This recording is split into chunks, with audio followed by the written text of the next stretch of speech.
ഒന്നടിയിലൂടെ കൈകൊണ്ടൊന്ന് ആ കാല് തടവുകയാണ്. കാണുന്നവർക്കൊരു വിഷമമുണ്ട്. കാരണം എന്താണ്?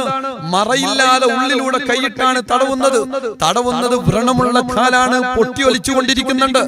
ആ കാലിന് ശൈഖുന തടവിയതിന് ശേഷം ശൈഖുനയുടെ വാക്കാണ്, കുഞ്ഞാലിക്കേളു എഴുന്നേൽറ്റ് പോയി ഒന്നുവെടുക്കുക, ഉടനെ നിസ്കരിക്കുക. പടച്ച റബ്ബേ, കുഞ്ഞാലിക്കയുടെ ഈ കാര്യം പറഞ്ഞല്ലോ. അബൂബക്കർ പറയാണ്, എന്താണ് ഈ പറയുന്നത്?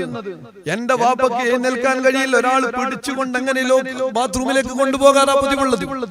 അങ്ങനെ ആ മുണ്ട് ചുറ്റിയ മുണ്ടങ്ങ് എടുത്തു മാറ്റിയപ്പോ പൊട്ടിയൊലിച്ച് നീരൊലിച്ചുകൊണ്ടിരിക്കുന്ന സെക്കൻഡുകൾക്ക് മുന്നിൽ കണ്ണുകൊണ്ട് കണ്ട ആ വ്രണമൊലിച്ചുകൊണ്ടിരിക്കുന്ന കാലുമൽ പിന്നെ പഴുപ്പ് കാണുന്നില്ല, നീര് കാണുന്നില്ല, ഒലിക്കുന്ന അടയാളം കാണുന്നില്ല. ആ കാല് സുഖം പ്രാപിച്ചിരിക്കുന്ന ദിവസങ്ങൾ